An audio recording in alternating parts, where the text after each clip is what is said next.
श्रीभगवानुवाच ऊर्ध्वमूलमदः शाखमश्वत्थम् प्राहुरव्ययम् छन्दांसि यस्य पर्णानि यस्तं वेद स वेदवित्.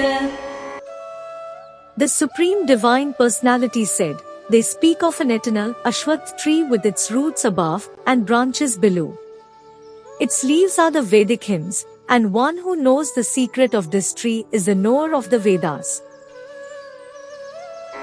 अधश्चोर्ध्वम् प्रसृतास्तस्य शाखा गुणप्रवृद्धा विषयप्रबालाः अधश्च मूलान्यनुसन्ततानि कर्मानुबन्धीनि मनुष्यलोके. The branches of the tree extend upward and downward, nourished by the three gunas, with the objects of the senses as tender buds.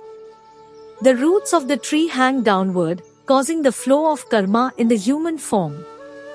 Below, its roots branch out, causing actions in the world of humans. न रूपमस्येह तथोपलभ्यते नान्तो न चादिर्न च सम्प्रतिष्ठा अश्वत्थमेनं सुविरूढमूलम् असङ्गशस्त्रेण दृढेन छित्त्वा. The real form of this tree cannot be perceived in this world. No one can understand where it ends, where it begins, or where its foundation is. But with determination one must cut down this strongly rooted tree with the weapon of detachment. ततः पदं तत्परिमार्गितव्यम् यस्मिन् गता न निवर्तन्ति भूयः तमेव चाद्यं पुरुषं प्रपद्ये यतः प्रवृत्तिः प्रसृता पुराणी. Thereafter, one must seek that place from which, having gone, one never returns, and their surrender to that Supreme Personality of Godhead from whom everything began, and from whom everything has extended since time immemorial. निर्मानमोहाजितसङ्गदोषा अध्यात्मनित्या विनिवृत्तकामाः द्वन्द्वैर्विमुक्ताः सुखदुःखसङ्गैर् गच्छन्त्यमूढाः पदमव्ययम् तत्. Those who are free from vanity and delusion, who have overcome the evil of attachment, who dwell constantly on the self and on God, who are free from the desire to enjoy the senses, and are beyond the dualities of pleasure and pain, such liberated personalities attain my eternal abode. न तद्भासयते सूर्यो न शशाङ्को न पावकः यद्गत्वा न निवर्तन्ते तद्धाम परमं मम. Neither the sun nor the moon, nor fire can illumine that supreme abode of mine. Having gone there, one does not return to this material world again. ममैवांशो जीवलोके जीवभूतः सनातनः मनः षष्ठानीन्द्रियाणि प्रकृतिस्थानि कर्षति. The embodied souls in this material world are my eternal fragmental parts.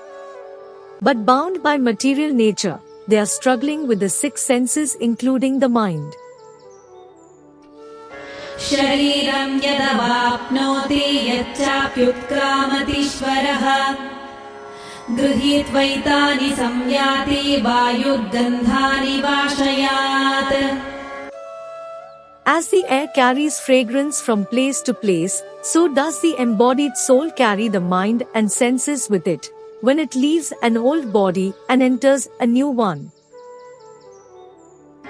श्रोत्रं चक्षुस्पर्शनं च रसनं घ्राणमेव च अधिष्ठाय मनश्चायं विषयानुपसेवते. Using the sense perceptions of the ears, eyes, skin, tongue, and nose, which are grouped around the mind, the embodied soul savors the objects of the senses. उत्क्रामन्तं स्थितं वापि भुञ्जानं वा गुणान्वितं विमूढानानुपश्यन्ति पश्यन्ति ज्ञानचक्षुषः. The ignorant do not perceive the soul as it resides in the body, and as it enjoys sense objects, nor do they perceive it when it departs. But those who possess the eyes of knowledge can behold it. यतन्तो योगिनश्चैनं पश्यन्त्यात्मन्यवस्थितम् यतन्तोऽप्यकृतात्मानो नैनं पश्यन्त्यचेतसः. Striving yogis too are able to realize the soul enshrined in the body. However, those whose minds are not purified cannot cognize it, even though they strive to do so. यदादित्यगतं तेजो जगद्भासयतेऽखिलम् यच्चन्द्रमसि यच्चाग्नौ तत्तेजो विद्धि मामकम्. Know that I am like the brilliance of the sun that illuminates the entire solar system. The radiance of the moon and the brightness of the fire also come from me. गामाविश्य च भूतानि धारयाम्यहमोजसा पुष्णामि चौषधीः सर्वाः सोमो भूत्वा रसात्मकः. Permeating the earth, I nourish all living beings with my energy. Becoming the moon, I nourish all plants with the juice of life. अहं वैश्वानरो भूत्वा प्राणिनां देहमाश्रितः प्राणापानसमायुक्तः पचाम्यन्नं चतुर्विधम्. It is I who take the form of the fire of digestion in the stomachs of all living beings and combine with the incoming and outgoing breaths to digest and assimilate the 4 kinds of foods. सर्वस्य चाहं हृदि सन्निविष्टो मत्तः स्मृतिर्ज्ञानमपोहनं च वेदैश्च सर्वैरहमेव वेद्यो वेदान्तकृद्वेदविदेव चाहम्. I am seated in the hearts of all living beings, and from me come memory, knowledge, as well as forgetfulness. I alone am to be known by all the Vedas, and the author of the Vedant, and the knower of the meaning of the Vedas. द्वाविमौ पुरुषौ लोके क्षरश्चाक्षर एव च क्षरः सर्वाणि भूतानि कूटस्थोऽक्षर उच्यते. There are 2 kinds of beings in creation, the Kshar and the Akshar. The perishable are all beings in the material realm. The imperishable are the liberated beings. उत्तमः पुरुषस्त्वन्यः परमात्मेत्युदाहृतः यो लोकत्रयमाविश्य बिभर्त्यव्यय ईश्वरः. Besides these, is the Supreme Divine Personality, who is the indestructible Supreme Soul. He enters the 3 worlds as the unchanging controller and supports all living beings.